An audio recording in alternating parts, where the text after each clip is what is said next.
بسم اللہ الرحمن الرحیم۔ شروع اللہ کا نام لے کر جو بڑا مہربان نہایت رحم والا ہے۔ وما أرسلناك إلا رحمة للعالمين۔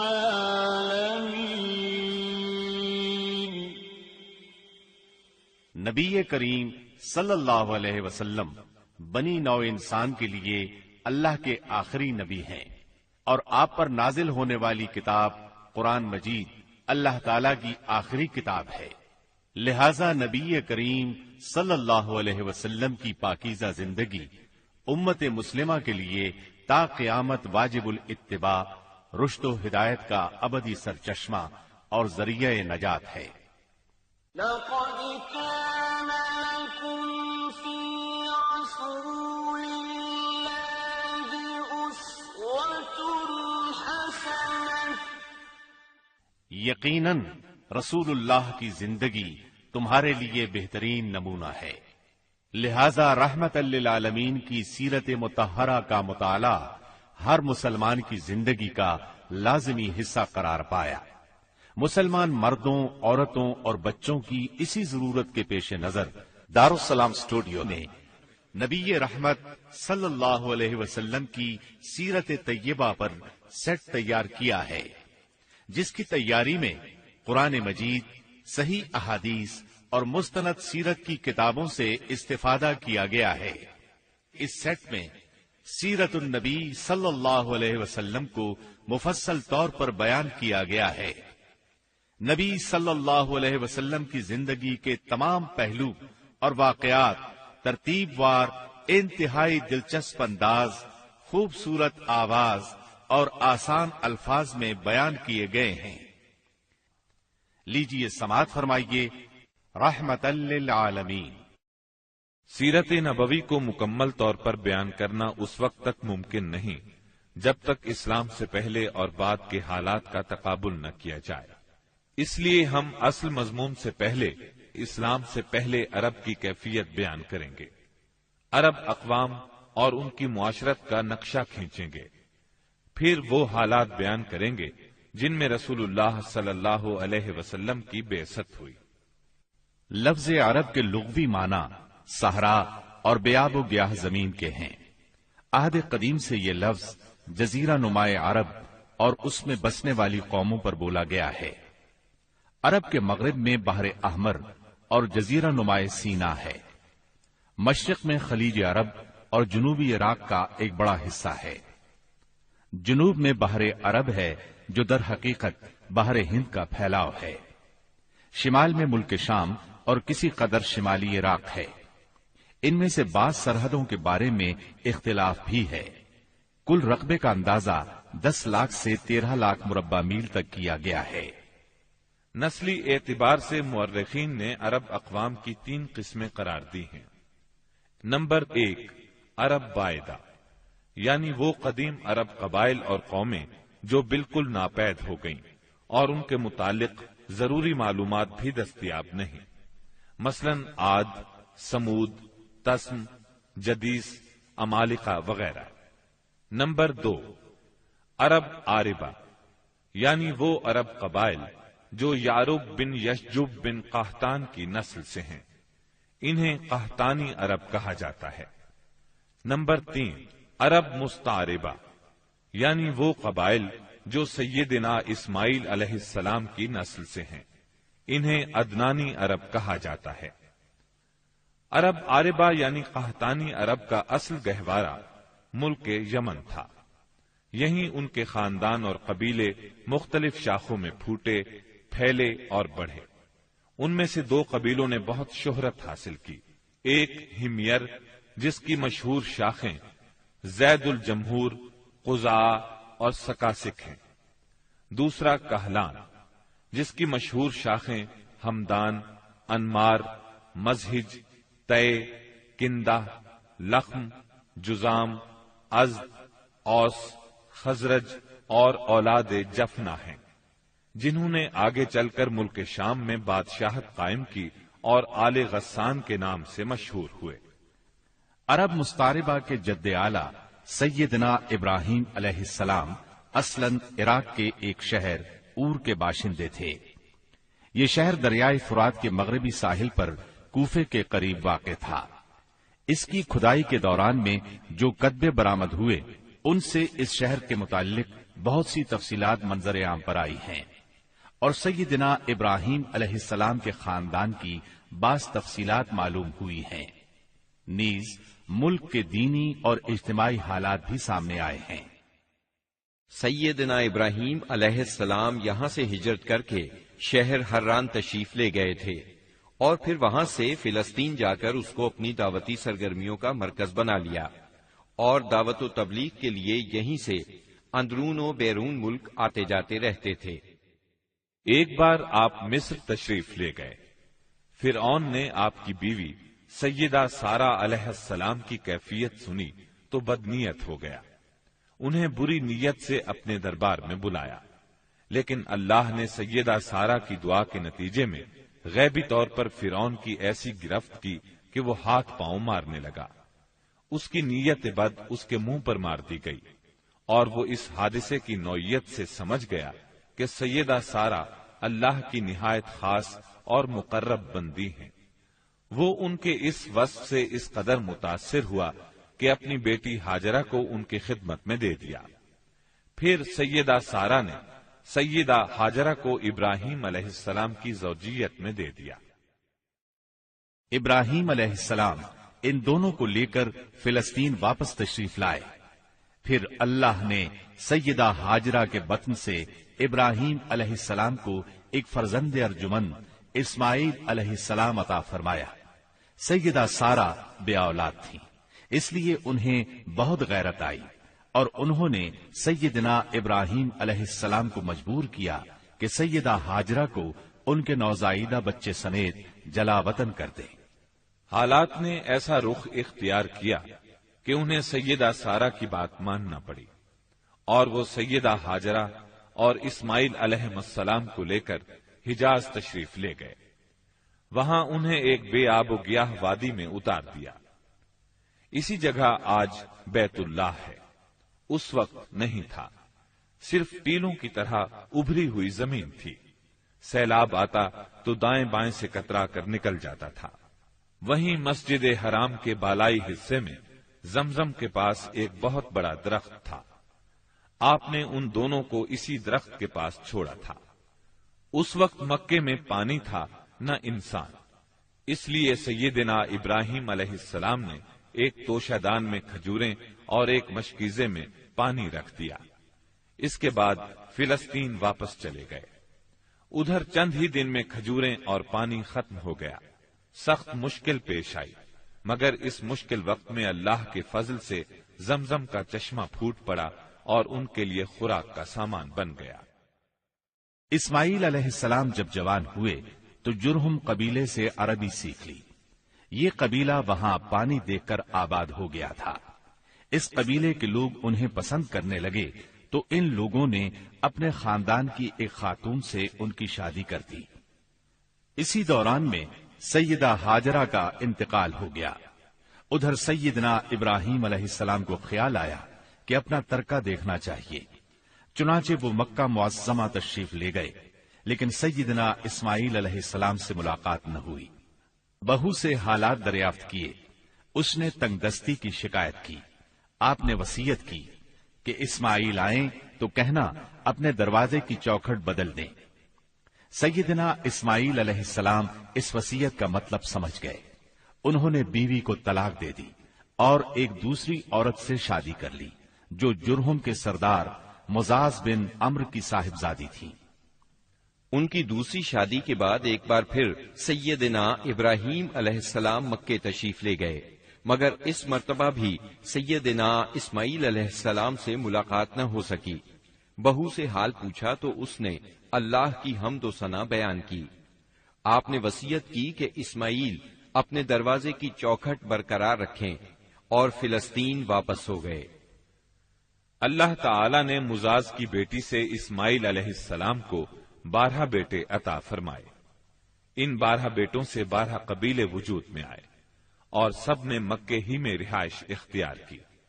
ان کے حالات زمانے کی گرد میں دب کر رہ گئے، صرف نابت اور قیدار کی اولاد گمنامی سے محفوظ رہی۔ قیدار بن اسماعیل علیہ السلام کی نسل مکہ معظمہ ہی میں پھیلتی پھولتی رہی، یہاں تک کہ عدنان اور پھر ان کے بیٹے معد کا زمانہ آ گیا۔ عدنانی عرب کا سلسلہ نسب صحیح طور پر یہیں تک محفوظ ہے۔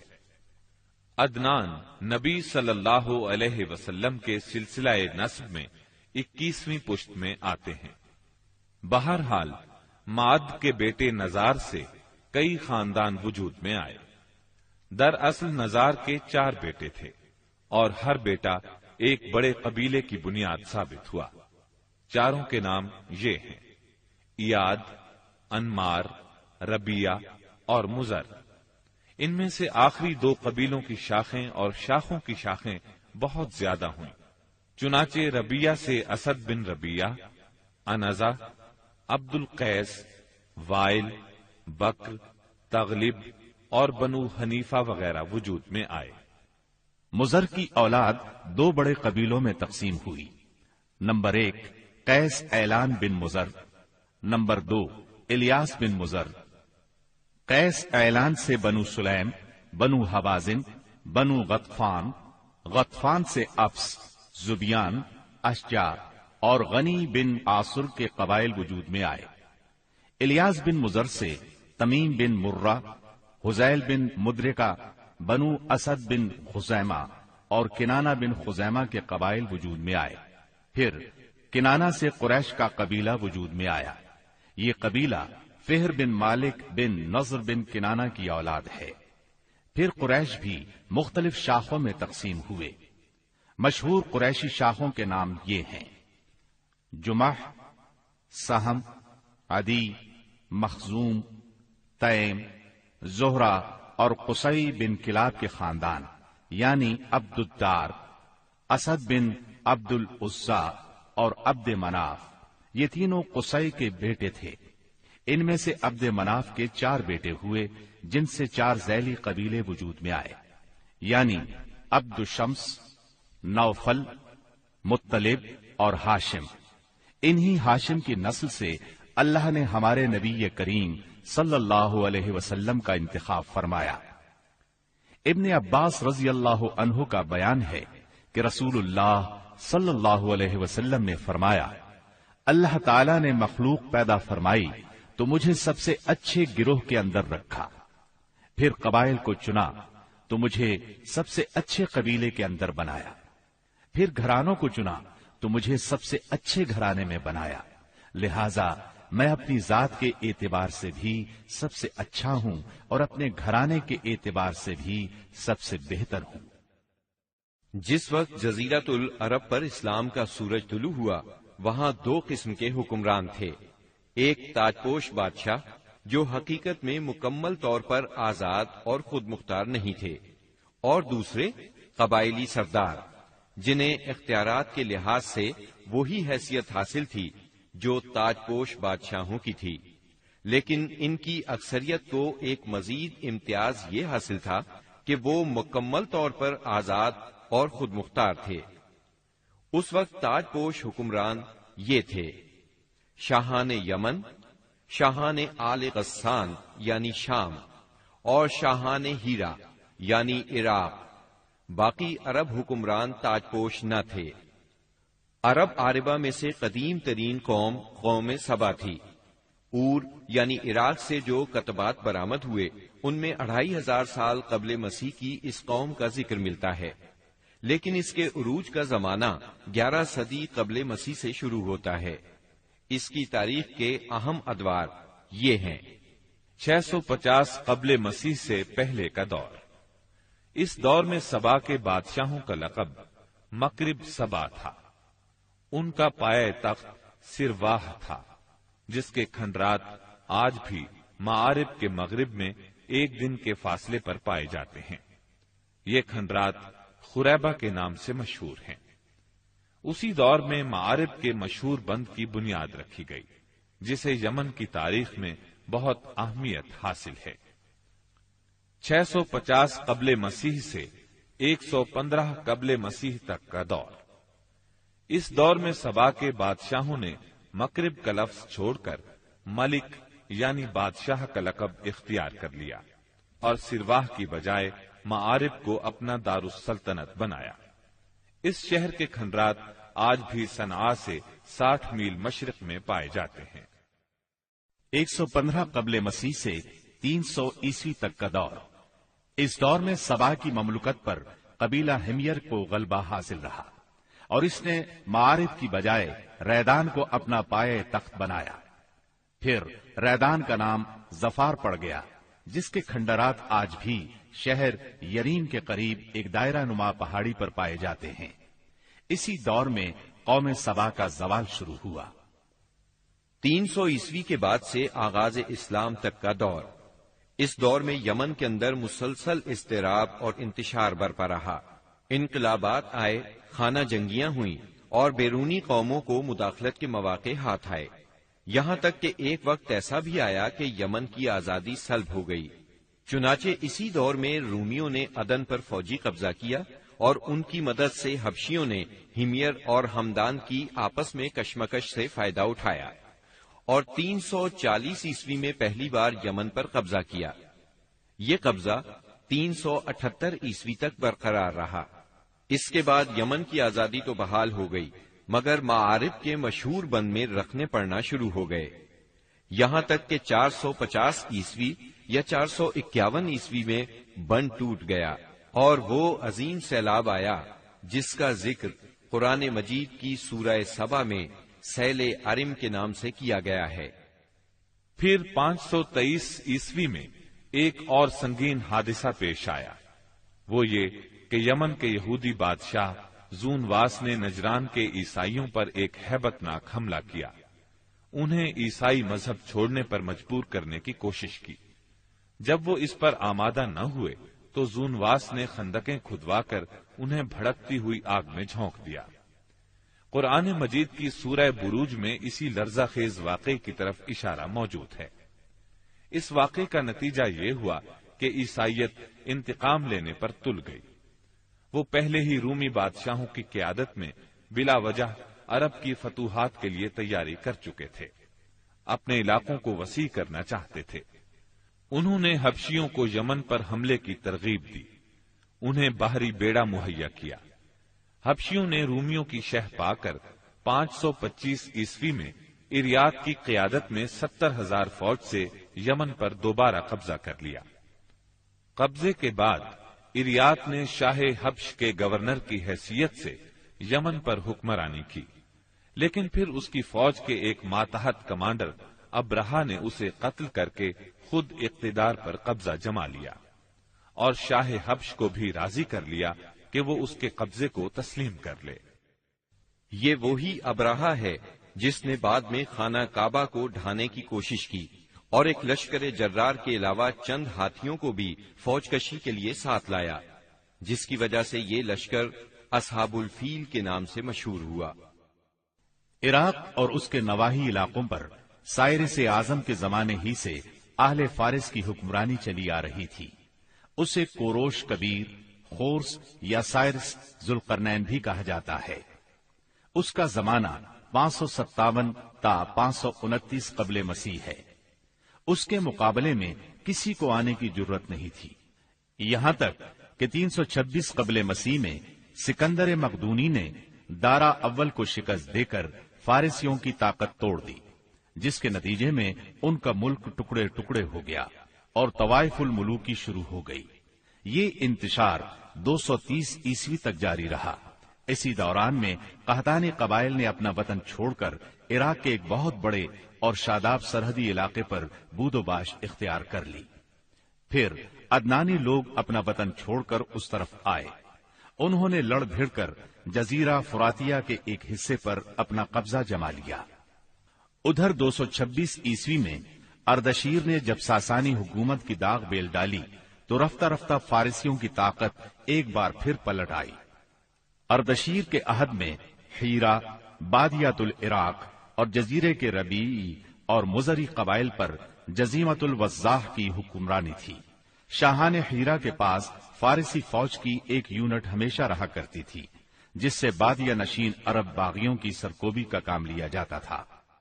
یہ بات تو مشہور ہے کہ مکے میں آبادی کا آغاز سیدنا اسماعیل علیہ السلام سے ہوا۔ آپ نے 137 سال کی عمر پائی اور تاحیات مکے کے سربراہ اور بیت اللہ کے متولی رہے۔ آپ کے بعد آپ کے 2 صاحبزادگان نابت پھر قیدار یا قیدار پھر نابت یکے بعد دیگرے مکے کے والی ہوئے۔ ان کے بعد ان کے نانا مزاز بن عمر جرہمی نے اقتدار اپنے ہاتھ میں لے لیا۔ اس طرح مکے کی سربراہی بنو جرہم کی طرف منتقل ہو گئی اور ایک مدت تک انہی کے ہاتھ میں رہی۔ سیدنا اسماعیل علیہ السلام کا زمانہ قریباً 2000 برس قبل مسیح ہے۔ اس حساب سے مکے میں قبیلہ جرہم کا وجود کوئی 2100 برس تک رہا اور ان کی حکمرانی قریباً 2000 برس تک رہی۔ بنو خزاعہ نے مکہ پر قبضہ کرنے کے بعد بنو بکر کو شامل کیے بغیر تنہا اپنی حکمرانی قائم کی۔ البتہ 3 اہم اور امتیازی منصب مزری قبائل کے حصے میں آئے۔ نمبر 1، حاجیوں کو عرفات سے مزدلفہ لے جانا اور یوم النفر یعنی 13 ذی الحجہ کو مینا سے روانگی کا پروانہ دینا۔ یہ حج کے سلسلے کا آخری دن ہے۔ یہ اعزاز الیاس بن مزر کے خاندان بنو غوث بن مرہ کو حاصل تھا۔ یہ صوفہ کہلاتے تھے۔ نمبر 2، 10 ذی الحجہ کی صبح کو مزدلفہ سے مینا کی جانب افاضہ یعنی روانگی۔ یہ اعزاز بنو ادوان کو حاصل تھا۔ نمبر 3، حرام مہینوں کو آگے پیچھے کرنا۔ یہ اعزاز بنو کنانہ کی ایک شاخ بنو تمیم بن عدی کو حاصل تھا۔ مکہ معظمہ پر بنو خزاعہ کا اقتدار کوئی 300 برس تک قائم رہا۔ یہی زمانہ تھا جب ادنانی قبائل مکے اور حجاز سے نکل کر نجد، عراق کے اطراف اور بحرین وغیرہ میں پھیلے اور مکے کے اطراف میں قریش کی صرف چند شاخیں باقی رہیں، مگر مکے کی حکومت اور بیت اللہ کی تولیت میں ان کا کوئی حصہ نہ تھا، یہاں تک کہ قصی بن کلاب کا دور آیا۔ قصی نے مکے کا بندوبست اس طرح کیا کہ قریش کو مکے کے اطراف سے بلا کر پورا شہر ان پر تقسیم کر دیا اور ہر خاندان کا ٹھکانہ مقرر کر دیا۔ البتہ مہینے آگے پیچھے کرنے والوں کو نیز آل صفوان، بنو ادوان اور بنو مرہ بن عوف کو ان کے مناصب پر برقرار رکھا، کیونکہ قصی سمجھتا تھا کہ یہ بھی دین ہے، اس میں رد و بدل کرنا درست نہیں۔ قصی کا ایک کارنامہ یہ بھی ہے کہ اس نے حرم کعبہ کے شمال میں دار الندوہ تعمیر کیا۔ اس کا دروازہ مسجد کی طرف تھا۔ دار الندوہ دراصل قریش کی پارلیمنٹ تھی، جہاں تمام بڑے بڑے اور اہم معاملات کے فیصلے ہوتے تھے۔ قریش پر دار الندوہ کے بڑے احسانات ہیں، کیونکہ یہ ان کے اتحاد کا ضامن تھا اور یہیں ان کے الجھے ہوئے مسائل احسن طریقے سے طے ہوتے تھے۔ قصی کو سربراہی اور عظمت کے یہ مرتبے حاصل تھے۔ نمبر 1، دار الندوہ کی صدارت، جہاں بڑے بڑے معاملات کے بارے میں مشورے ہوتے تھے اور جہاں یہ لوگ اپنی بیٹیوں کی شادیاں بھی کرتے تھے۔ نمبر 2، لوا یعنی جنگ کا پرچم قصی ہی کے ہاتھوں باندھا جاتا تھا۔ نمبر 3، حجابت یعنی خانہ کعبہ کی پاسبانی۔ اس کا مطلب یہ ہے کہ خانہ کعبہ کا دروازہ قصی ہی کھولتا تھا۔ خانہ کعبہ کی خدمت اسی کے ذمے تھی، چابی بردار بھی وہی تھا۔ نمبر 4، سقایا یعنی پانی پلانا۔ اس کی صورت کچھ یوں تھی کہ حوض میں حاجیوں کے لیے پانی بھر دیا جاتا تھا، اس میں کچھ کھجور اور کشمش ڈال کر اسے شیریں بنایا جاتا تھا۔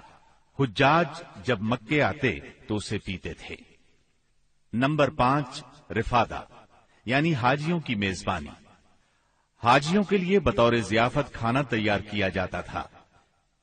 اس مقصد کے لیے قصی نے قریش پر ایک خاص رقم مقرر کر رکھی تھی۔ یہ رقم حج کے موسم میں قصی کے پاس جمع ہو جاتی تھی۔ وہ اس رقم سے حاجیوں کے لیے کھانا تیار کراتا تھا۔ جو لوگ تنگ دست ہوتے یا جن کے پاس توشہ نہ ہوتا وہ یہی کھانا کھاتے تھے۔ ان کے علاوہ کچھ اور عہدے بھی تھے جنہیں قریش نے آپس میں تقسیم کر رکھا تھا۔ ان کی تفصیل یہ ہے۔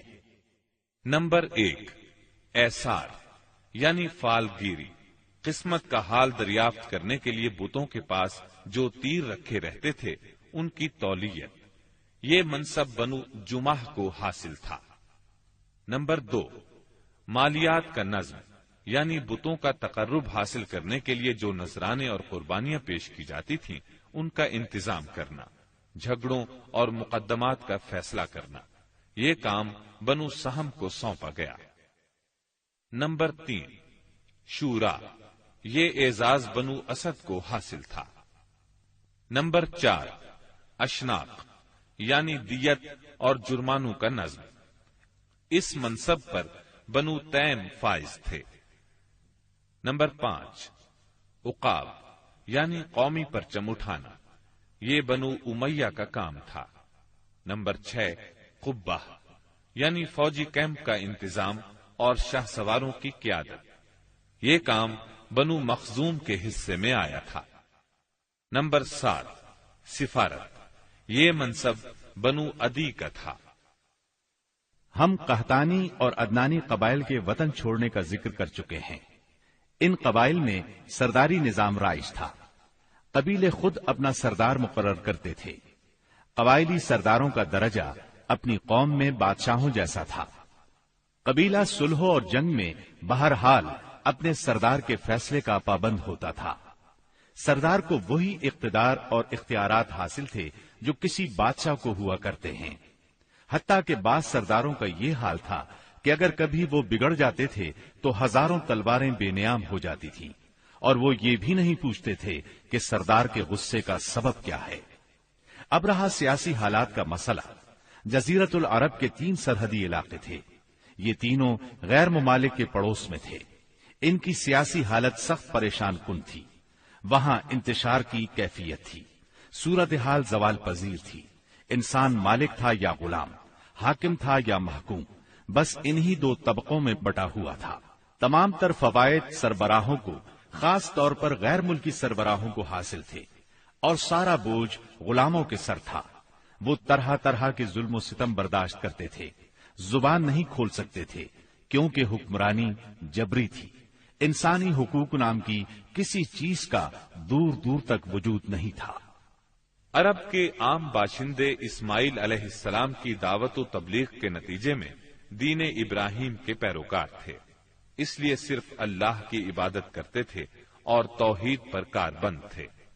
لیکن وقت گزرنے کے ساتھ ساتھ انہوں نے اللہ کے احکامات کو بھلا دیا، پھر بھی ان کے اندر توحید اور دین ابراہیمی کے کچھ آثار باقی رہے، کچھ شعائر پر وہ عمل پیرا رہے، یہاں تک کہ بنو خزاع کا سردار عمرو بن لحی منظر عام پر آیا۔ اس کی نشو و نما نیکی، صدقہ و خیرات اور دینی باتوں سے گہری دلچسپی پر ہوئی تھی، اس لیے لوگوں نے اسے محبت کی نظر سے دیکھا، اسے بڑا عالم اور اللہ کا ولی سمجھ کر اس کی پیروی کی۔ پھر اس شخص نے ملک شام کا سفر کیا۔ اس نے دیکھا وہاں بتوں کی پوجا ہو رہی تھی۔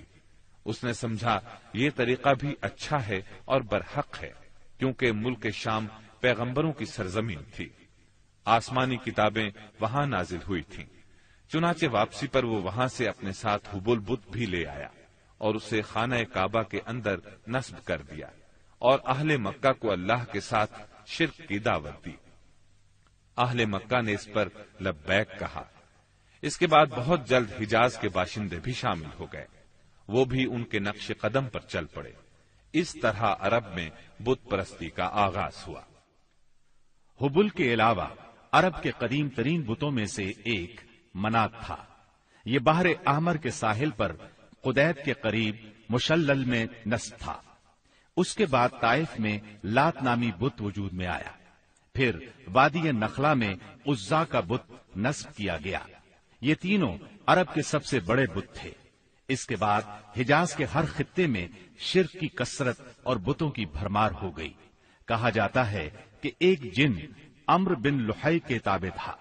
اس نے بتایا کہ قوم نوح کے بت یعنی ود، سوا، یغوس، یعوق اور نصر جدہ میں دفن ہیں۔ اس اطلاع پر عمرو بن لحی جدہ گیا اور ان بتوں کو کھود نکالا، پھر ان کو تہامہ لایا، اور جب حج کا زمانہ آیا تو انہیں مختلف قبائل کے حوالے کیا۔ یہ قبائل ان بتوں کو اپنے اپنے علاقوں میں لے گئے۔ اس طرح ہر قبیلے میں پھر ہر گھر میں ایک ایک بت ہو گیا۔ اسی پر بس نہیں کی گئی، اس کے بعد مشرکین نے مسجد حرام کو بھی بتوں سے بھر دیا۔ چنانچہ جب مکہ فتح ہوا تو بیت اللہ اور اس کے گردا گرد 360 بت تھے، جن کو خود رسول اللہ صلی اللہ علیہ وسلم نے اپنے دستے مبارک سے توڑا۔ آپ ہر ایک بت کو چھڑی سے ٹھوکر مارتے اور وہ گر جاتا۔ پھر آپ نے حکم دیا، ان تمام بتوں کو مسجد حرام سے باہر نکال دو۔ چنانچہ ان سارے بتوں کو مسجد حرام سے باہر نکال کر جلا دیا گیا۔ غرض شرک اور بت پرستی اہل جاہلیت کے دین کا سب سے بڑا مظہر بن چکی تھی، اور ان لوگوں کو یہ گھمنڈ بھی تھا کہ وہ سیدنا ابراہیم علیہ السلام کے دین پر ہیں۔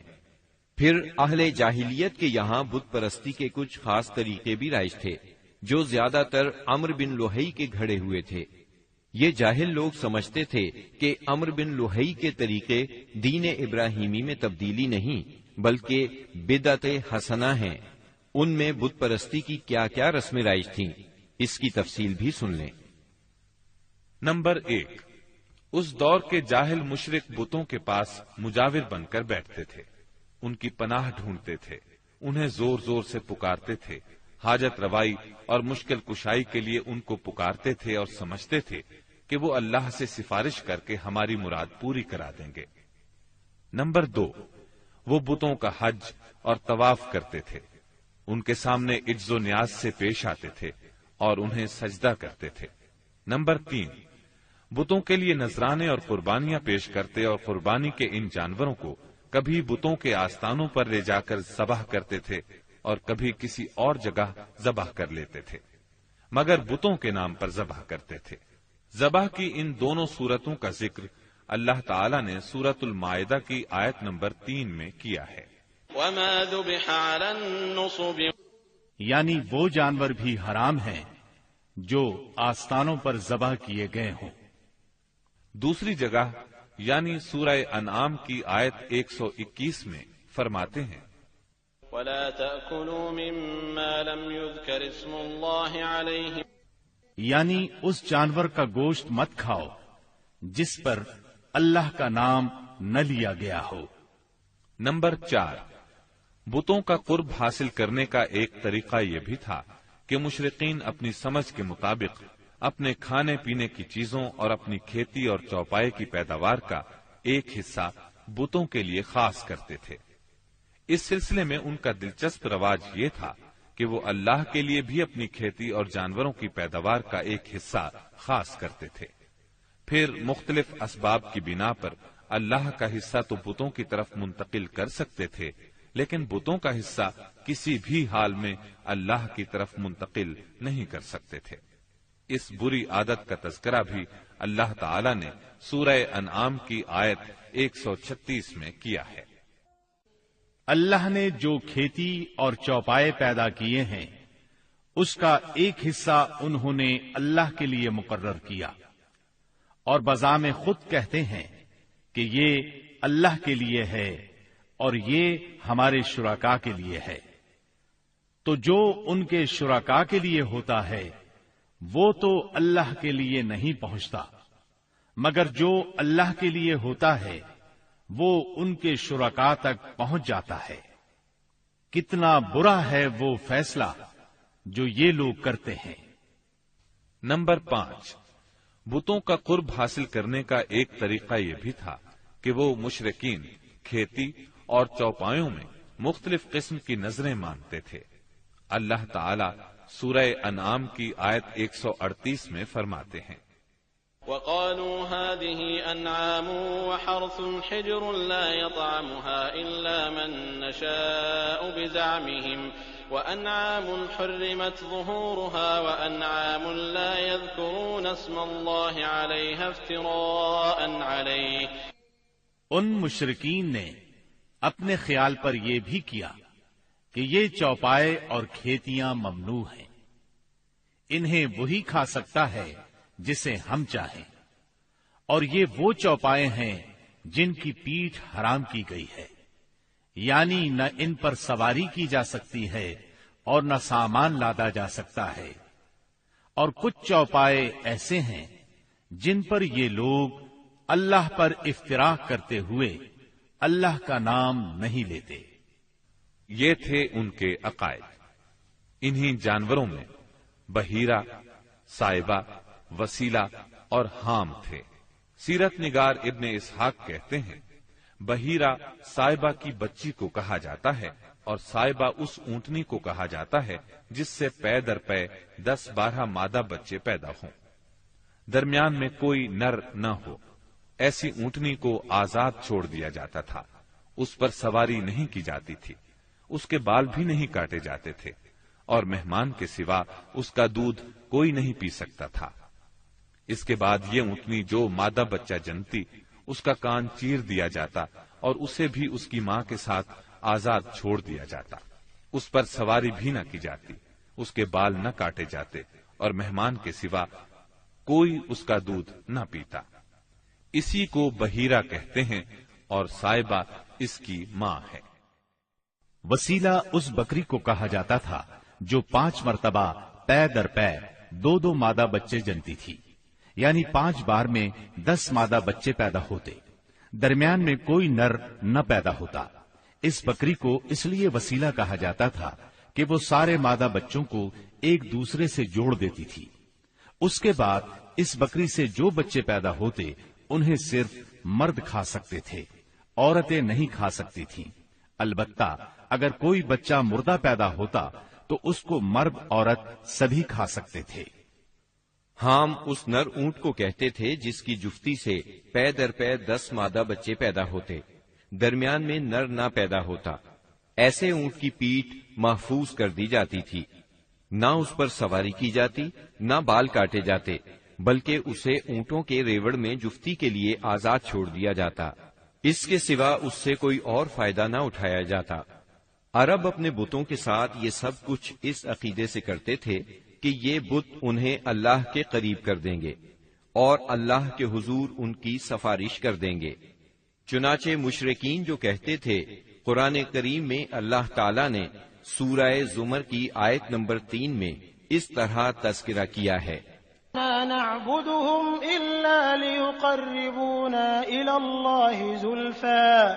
ہم ان کی عبادت صرف اس لیے کر رہے ہیں کہ وہ ہمیں اللہ کے قریب کر دیں. اسی طرح قرآن کریم کی سورہ یونس آیت 18 میں یہ الفاظ آئے ہیں: وَيَعْبُدُونَ مِن دُونِ اللَّهِ مَا لَا يَضُرُّهُمْ وَلَا يَنفَعُهُمْ وَيَقُولُونَ هَؤُلَاءِ شُفَعَاؤُنَا عِندَ اللَّهِ. یہ مشرکین اللہ کے سوا ان کی عبادت کرتے ہیں جو انہیں نہ نفع پہنچا سکیں نہ نقصان، اور کہتے ہیں کہ یہ اللہ کے پاس ہمارے سفارشی ہیں. مشرکین عرب کاہنوں، عرافوں اور نجومیوں کی خبروں پر بھی ایمان رکھتے تھے. کاہن اسے کہتے ہیں جو آنے والے واقعات کی پیش گوئی کرے اور جو چھپے ہوئے رازوں کے جاننے کا دعویٰ کرے. نجومی اسے کہتے ہیں جو ستاروں پر غور کر کے ان کی رفتار اور اوقات کا حساب لگا کر پتہ لگاتا ہے کہ دنیا میں آئندہ کیا حالات و واقعات پیش آئیں گے. ان نجومیوں کی خبروں کو ماننا دراصل ستاروں پر ایمان لانا ہے. مشرکین میں بدشگونی کا بھی رواج تھا. اسے عربی میں طیارہ کہتے ہیں. اس کی صورت یہ تھی کہ مشرکین کسی چڑیا یا ہرن کے پاس جا کر اسے بھگاتے تھے. اگر وہ دائیں طرف بھاگتا تو اسے اچھا شگون خیال کرتے، کامیابی کی علامت خیال کرتے اور اپنا کام کر گزرتے. اگر وہ بائیں طرف بھاگتا تو اسے نحوست کی علامت سمجھ کر اپنے کام سے باز رہتے۔ اسی طرح اگر کوئی چڑیا یا جانور راستہ کاٹ دیتا تو اس کو منحوس خیال کرتے۔ اسی سے ملتی جلتی ایک حرکت یہ تھی کہ مشرکین خرگوش کے ٹخنے کی ہڈی لٹکاتے تھے اور بعض دنوں، بعض مہینوں، جانوروں، گھروں اور عورتوں کو منحوس سمجھتے تھے۔ آج کے دور میں بھی ایسی باتیں سننے میں آتی ہیں، کالی بلی راستہ کاٹ گئی، اللہ خیر کرے، وغیرہ۔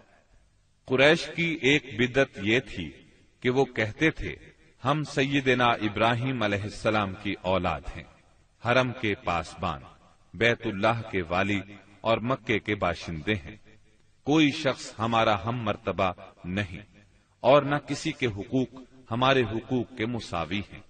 اسی لیے یہ لوگ اپنا نام ہمس یعنی بہادر رکھتے تھے، لہذا ہمارے شایان شان نہیں کہ ہم حدود حرم سے باہر جائیں۔ چنانچہ حج کے دوران میں یہ لوگ عرفات نہیں جاتے تھے اور نہ وہاں سے افاضہ کرتے تھے، بلکہ مزدلفہ ہی میں ٹھہر کر وہیں سے افاضہ کر لیتے تھے۔ اللہ تعالی نے اس بدعت کی اصلاح کرتے ہوئے سورہ بقرہ کی آیت 199 میں فرمایا، ثم افیضوا من حیث افاض الناس، یعنی تم لوگ بھی وہیں سے افاضہ کرو جہاں سے سارے لوگ افاضہ کرتے ہیں۔ ان کی ایک بدعت یہ بھی تھی کہ انہوں نے بیرون حرم کے باشندوں کو حکم دے رکھا تھا کہ وہ حرم میں آنے کے بعد پہلا طواف ہمس سے حاصل کیے ہوئے کپڑوں ہی میں کریں۔ چنانچہ ان کا کپڑا اگر دستیاب نہ ہوتا تو مرد ننگے طواف کرتے اور عورتیں اپنے سارے کپڑے اتار کر صرف ایک چھوٹا سا کھلا کرتا پہن لیتی اور اسی میں طواف کرتی اور دوران طواف یہ شعر پڑھتی، اليوم يبدو بعضه أو كله وما بدأ منه فلا أحله، آج کچھ یا ساری شرمگاہ کھل جائے گی، لیکن جو کھل جائے میں اسے دیکھنا حلال قرار نہیں دیتی۔ اللہ تعالی نے ان خرافات کے خاتمے کے لیے سورہ آراف کی آیت نمبر 31 میں فرمایا، یا بنی آدم خذوا زینتکم عند کل مسجد، یعنی اے آدم کے بیٹو، ہر مسجد کے پاس اپنی زینت اختیار کرو۔ یہی دین یعنی شرک و بت پرستی اور توہمات و خرافات پر مبنی عقیدے والا دین عام اہل عرب کا دین تھا۔ اس کے علاوہ جزیرۃ العرب کے مختلف اطراف میں یہودیت، مسیحیت، مجوسیت اور سابعیت نے بھی قدم جما لیے تھے۔ جزیرۃ العرب میں یہود کا دور اس وقت سے شروع ہوتا ہے جب فلسطین میں بابل اور آشور کی حکومت کی فتوحات کی وجہ سے یہودیوں کو اپنا وطن چھوڑنا پڑا۔ اس حکومت کی سخت گیری اور بخت نصر کے ہاتھوں یہودی بستیوں کی تباہی اور ویرانی، ان کے ہیکل کی بربادی اور ان کی اکثریت کی ملک بابل سے جلا وطنی کا نتیجہ یہ ہوا کہ یہود کی ایک جماعت فلسطین چھوڑ کر حجاز کے شمالی اطراف میں آ بسی اور یثرب، خیبر اور تیماء میں آباد ہو کر یہاں اپنی باقاعدہ بستیاں بسا لی، قلعے تعمیر کر لیے اور گڑھیاں بنا لی۔ وطن چھوڑ کر آنے والے ان یہود کے ذریعے عرب باشندوں میں کسی قدر یہودی مذہب کا بھی رواج ہوا اور اسلام کے ظہور سے پہلے اس کو بھی ایک اچھی بھلی حیثیت حاصل ہو گئی۔ اسلام کے ظہور کے وقت مشہور یہودی قبائل یہ تھے: خیبر، نذیر، مستلق، قریظہ اور قینقاع۔ جہاں تک عیسائی مذہب کا تعلق ہے، بلاد عرب میں اس کی آمد حبشی اور رومی قبضہ گیروں اور فاتحین کے ذریعے ہوئی۔ یمن پر حبشیوں کا قبضہ پہلی بار 340 عیسوی میں ہوا اور 378 عیسوی تک برقرار رہا۔ اس دوران یمن میں مسیحی مشن کام کرتا رہا۔ قریباً اسی زمانے میں ایک متقی اور پرہیزگار شخص فیمیون نجران پہنچا اور وہاں کے باشندوں میں عیسائی مذہب کی تبلیغ کی۔ نجران کے لوگوں کو اس کے دین میں کچھ ایسی سچی علامات نظر آئیں کہ وہ عیسائی ہو گئے۔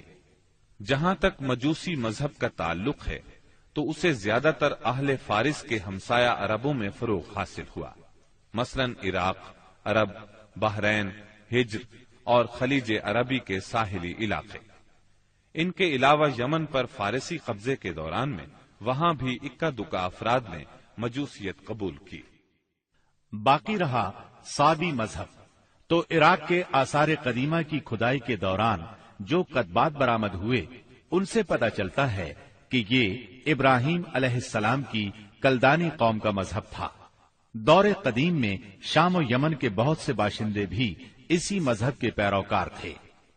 عرب کے باقی دینوں کے ماننے والوں کا حال مشرکین ہی جیسا تھا، کیونکہ ان کے دل یکساں تھے، عقائد ایک سے تھے اور رسم و رواج میں ہم آہنگی تھی۔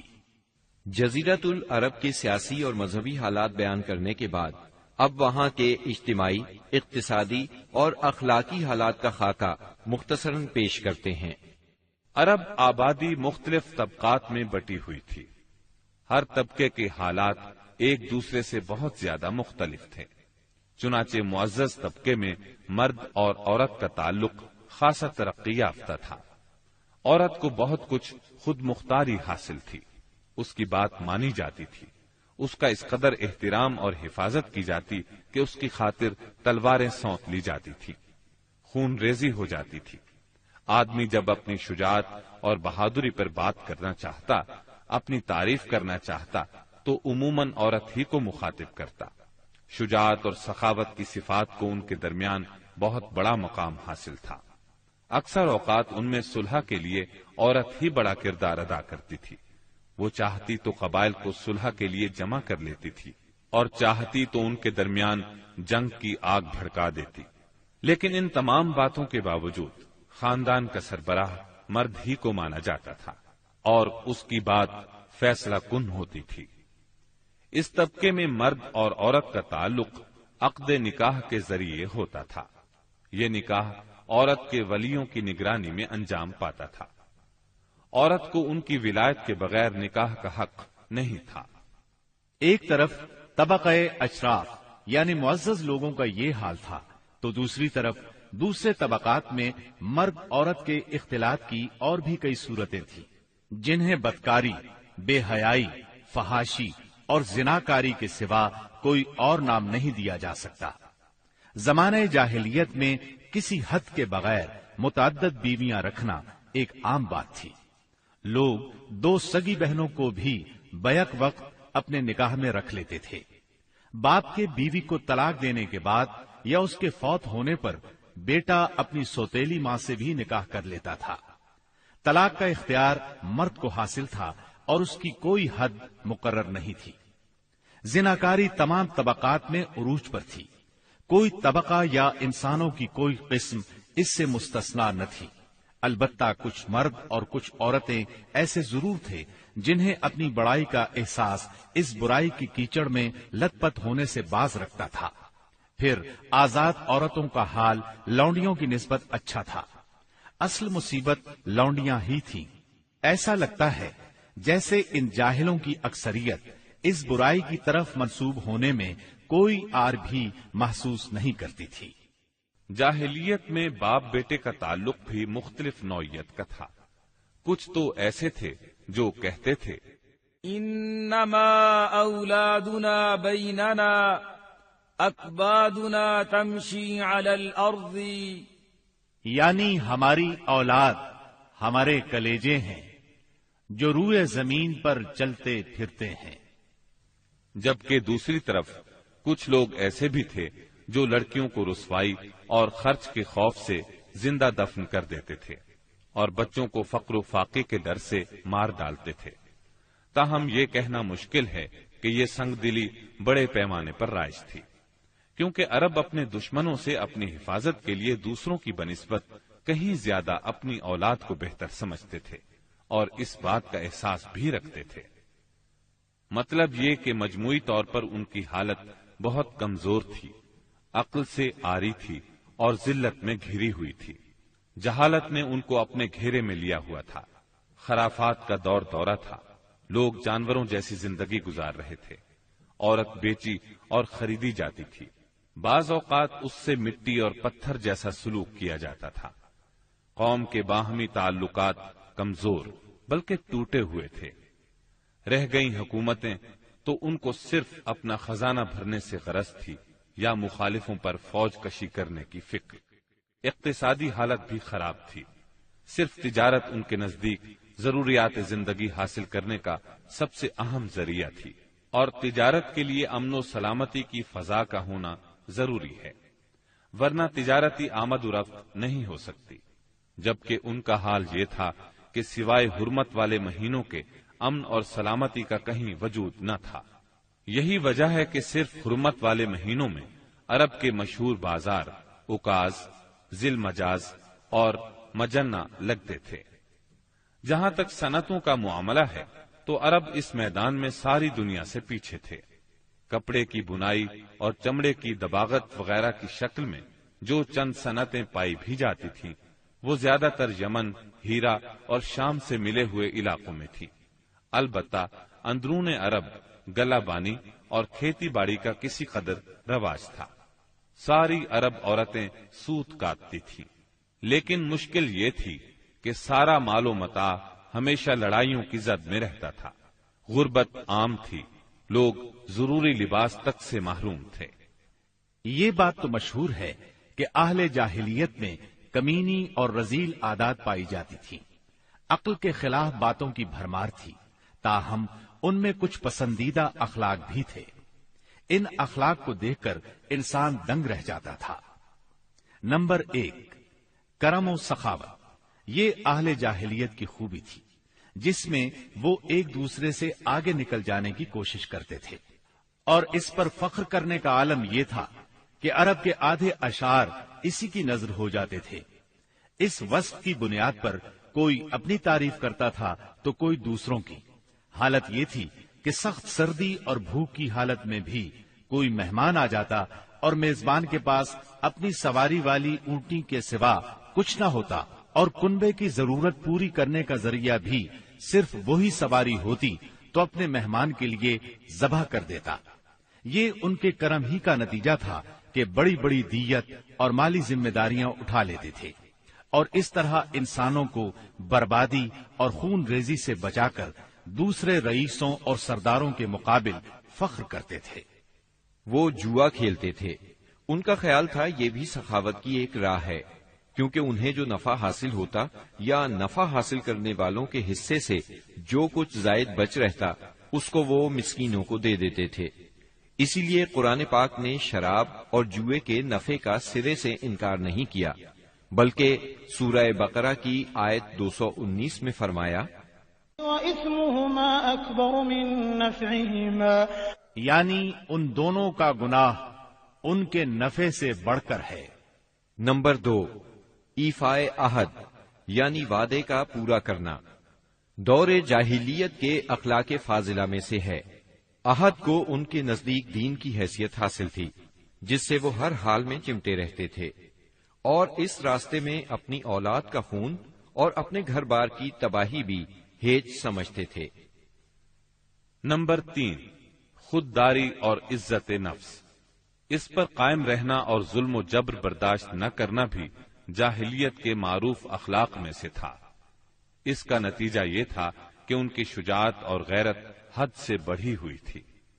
وہ فوراً بھڑک اٹھتے تھے اور چھوٹی سے چھوٹی توہین آمیز بات پر تلوار اور نیزہ اٹھا لیتے تھے، اور نہایت خون ریز جنگ چھڑ جاتی اور انہیں اس راہ میں اپنی جان کی قطعاً پرواہ نہ رہتی تھی۔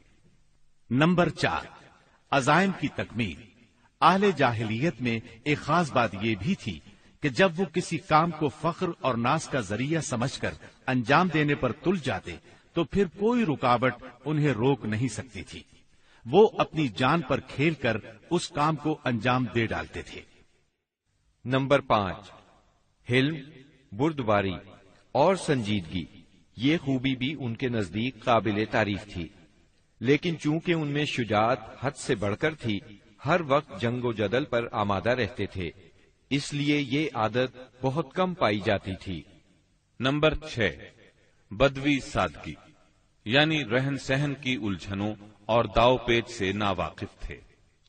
اس کا نتیجہ یہ تھا کہ ان میں سچائی اور امانت پائی جاتی تھی، دھوکہ دہی، بد عہدی سے دور تھے اور نفرت کرتے تھے۔ ہم سمجھتے ہیں کہ جزیرت العرب کو ساری دنیا سے جو جغرافیائی نسبت حاصل تھی، اس کے علاوہ یہی وہ قیمتی اخلاق تھے جن کی وجہ سے اہل عرب کو بنی نوع انسان کی قیادت اور رسالت عامہ کا بوجھ اٹھانے کے لیے منتخب کیا گیا تھا، کیونکہ یہ اخلاق اگرچہ بعض اوقات شر اور فساد کا سبب بن جاتے تھے اور ان کی وجہ سے المناک حادثات بھی پیش آ جاتے تھے، لیکن اپنی نوعیت کے بڑے قیمتی اخلاق تھے۔ یہ تھوڑی سی اصلاح کے بعد انسانی معاشرے کے لیے نہایت مفید بن سکتے تھے، اور یہی کام اسلام نے انجام دیا۔ غالباً ان کے اخلاق میں بھی ایفائے عہد کے بعد عزت نفس اور عزم کی پختگی سب سے زیادہ قیمتی اور نفع بخش جوہر تھا، کیونکہ اس زبردست قوت اور پختہ ارادے کے بغیر شر و فساد کا خاتمہ اور نظام عدل کا قیام ممکن نہیں۔ اہل جاہلیت کے کچھ اور بھی اچھے اخلاق تھے، لیکن ان سب کو بیان کیا جائے تو بات بہت طویل ہو جائے گی، لہذا انہی پر اکتفا کرتے ہوئے ہم آگے چلتے ہیں۔ ہمارے رسول مقبول محمد صلی اللہ علیہ وسلم کی ولادت باسعادت موسم بہار میں پیر کے دن صبح صادق کے بعد اور طلوع آفتاب سے پہلے 9 ربیع الاول سن عام الفیل 20 یا 22 اپریل 571 عیسوی کو مکہ مکرمہ میں ہوئی۔ پیر کا دن آپ کی مبارک زندگی میں بڑی اہمیت کا حامل ہے۔ سیدنا ابن عباس رضی اللہ عنہ فرماتے ہیں کہ آپ پیر کو پیدا ہوئے، پیر کے دن آپ کو نبوت سے سرفراز فرمایا گیا، سوموار ہی کو مکے سے مدینے کی طرف ہجرت کے لیے نکلے، سوموار ہی کو آپ مدینہ منورہ تشریف لائے، اور آپ نے پیر ہی کے دن اس دار فانی کو خیر باد کہا۔ آپ کے پیدا ہوتے ہی آپ کے دادا عبد المطلب آپ کو گود میں اٹھا کر خانہ کعبہ میں لے گئے، آپ کے لیے دعا کی اور محمد نام رکھا۔ پوتے کی پیدائش کی خوشی میں 7ویں دن اپنے قبیلے کی دعوت کی۔ لوگوں نے آپ کے دادا سے پوچھا، آپ نے نومولود کا نام دوسرے لوگوں کے ناموں جیسا کیوں نہیں رکھا؟ انہوں نے جواب دیا، میں چاہتا ہوں میرے پوتے پر اس نام کا اثر پڑے اور میرا پوتا تعریف و توصیف حاصل کرے۔ آپ کی والدہ سیدہ آمنہ نے آپ کا نام احمد رکھا۔ انجیل میں بطور پیشگوئی آپ کے 2 نام آئے ہیں، فارقلید اور منہمنا۔ قرآن مجید کی سورہ انبیاء آیت 107 میں اللہ تعالی نے آپ کو رحمت للعالمین کہا ہے۔ وما ارسلناك الا رحمة للعالمین، یعنی ہم نے آپ کو تمام جہانوں کے لیے رحمت بنا کر بھیجا ہے۔ آپ کا نسب نامہ اس طرح ہے: محمد بن عبداللہ بن عبد المطلب بن ہاشم بن عبد مناف بن قصی بن کلاب بن مرہ بن کعب بن لعی بن غالب بن فہر بن مالک بن نظر بن کنانہ بن خزیمہ بن مدرکہ بن الیاس بن مزر بن نزار بن معد بن عدنان۔ اس بات پر سب کا اتفاق ہے کہ عدنان سیدنا اسماعیل علیہ السلام کی نسل سے ہیں، لیکن دونوں کے درمیان میں کتنی پشتیں ہیں اور ان کے نام کیا کیا ہیں، اس میں بہت اختلاف پایا جاتا ہے۔ آپ کی والدہ کا نام سیدہ آمنہ تھا۔ سیدہ آمنہ کے والد وہب بن عبد مناف بن زہرہ بن کلاب تھے۔ یہ وہی کلاب ہیں جو والد کی طرف سے بھی نبی صلی اللہ علیہ وسلم کے نسب نامے میں آتے ہیں۔ ان کا اصل نام عروہ یا حکیم تھا، لیکن کتوں کے ذریعے بکثرت شکار کھیلا کرتے تھے، اس لیے کلاب کے نام سے مشہور ہو گئے۔ عربی میں کلاب کتوں کو کہتے ہیں۔